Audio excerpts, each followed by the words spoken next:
नमस्कार मित्रांनो, तुम्ही तुमचं आधार कार्ड अपडेट केलंय का?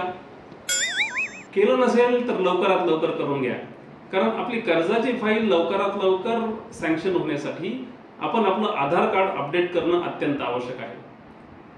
होतं काय की आपण आपलं आधार कार्ड 10-12 वर्षापूर्वी काढलेलं असतं, त्यावेळेचा आपला रहिवासी पत्ता हा वेगळा असतो आणि आता आपण वेगळ्याच ठिकाणी राहायला आलेलो असतो।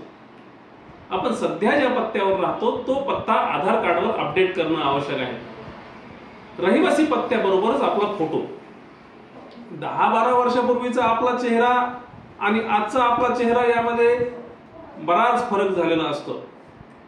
आधार कार्डवर हा फोटो देखील अपडेट करणं आवश्यक आहे। आधार कार्ड ज्यावेळी बनवणं सुरू झालं त्यावेळी बऱ्याच लोकांच्या जन्मतारखेच्या ठिकाणी फक्त जन्माचं वर्ष नमूद करण्यात आलं होतं। याकडे देखील आपण लक्ष दिलं पाहिजे। आपल्या आधार कार्डवर आपली जन्मतारीख अचूक नमूद केलेली असावी।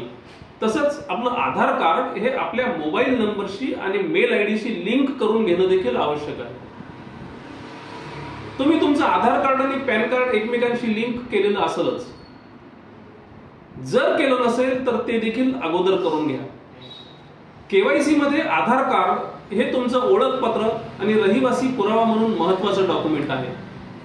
त्यामुळे कार्डवर असलेला पत्ताच तुम्हाला कर्जाच्या अर्जावर नमूद करावा लागतो आणि त्याच पत्त्यावर बँकेचा अधिकारी व्हेरिफिकेशनला जातो। तुम्ही जर त्या पत्त्यावर राहत नसाल तर तुमचा रिपोर्ट हा निगेटिव्ह जातो आणि हा निगेटिव्ह रिपोर्ट तुमच्या कर्ज मंजुरीवर परिणाम करू शकतो। आता बऱ्याच बँकांनी कर्जाची प्रोसेस ऑनलाईन केलेली आहे। ऑनलाईन प्रोसेस मध्ये आधार ऑथेंटिकेशन साठी ग्राहकाला ओटीपी पाठवला जातो। तो ओटीपी प्रोसेस मध्ये द्यावा लागतो। आपल्या आधार कार्डला मोबाईल नंबर लिंक केलेला जर नसेल तर ओटीपी येणार नाही आणि ओटीपी आला नाही तर ऑनलाईन कर्जाची प्रोसेस तिथेच थांबेल। कर्ज प्रकरणाला उशीर होईल, आपले हेलपाटे वाढतील, चिडचिड होईल। आपल्या कर्जाच्या फाईलमध्ये या समस्या येऊ नयेत आणि आपली कर्जाची फाईल झटपट मंजूर व्हावी यासाठी आपलं आधार कार्ड लवकरात लवकर अपडेट करून घ्या।